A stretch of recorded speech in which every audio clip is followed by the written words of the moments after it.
I hated my natural hair. Growing up, I would only wear braids. I would not have my natural hair out for more than like a week. Maybe on a rare occasion, you'd catch me with like crochet braids in or like just twists or something. Point being, my natural hair was always hidden. I never showed it. And it wasn't until I started wearing my natural hair that I realized I grew up hating my natural hair. Even when my hair was relaxed, like my hair was relaxed until 2018. A lot of it was just due to lack of representation, you know, where I grew up being the only black kid. But also a lot of it was just me not knowing how to do my hair, me not knowing how to style it, not knowing how to care for it, and also it just being really painful. It wasn't until like just last year where I was like, okay, like I want to know how to do my hair. I want to know how to be able to take care of my hair.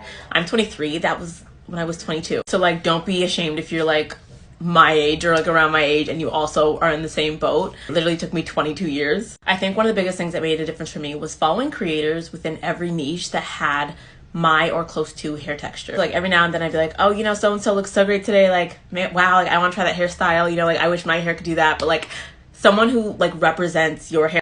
I get a lot of comments of people being like, oh my gosh, like I'm so glad to see like my hair type being represented, where I think that's just so important. Even when it comes to like protective styling, like it's helpful if you're using like kinky straight textures, switching up the lengths, like stuff like that, just like being comfortable within your like texture and length. And then like when you start to get playing with your hair, you're like, oh, it's not that different. When it came to styling, patience was like the number one thing that made the world of a difference. Also being, I'm not gonna say realistic, but like that's when like the representation is important, because it's like if I go follow someone who has a completely different texture than me, that hairstyle that I want to try is not gonna come out the same. And I'm not saying it's like a 0 to 100 process. Like you're not gonna be like, oh, like I hate my hair, to like, oh, I love it within like 24 hours. It's been a year for me, and even I get caught up in sometimes being like, oh, like I forget how to do my hair, like I don't know what to do with my hair, or oh, I'm going to invent, like I have to put on a protective style or like throw on a wig, which is like, no, like I know how to style my hair and I like the way my hair looks and styled. Recently, like I've started wearing my hair to like events and like just like wearing my hair, like, you know, the more you do it, the more you love it. Like that's what happened for me.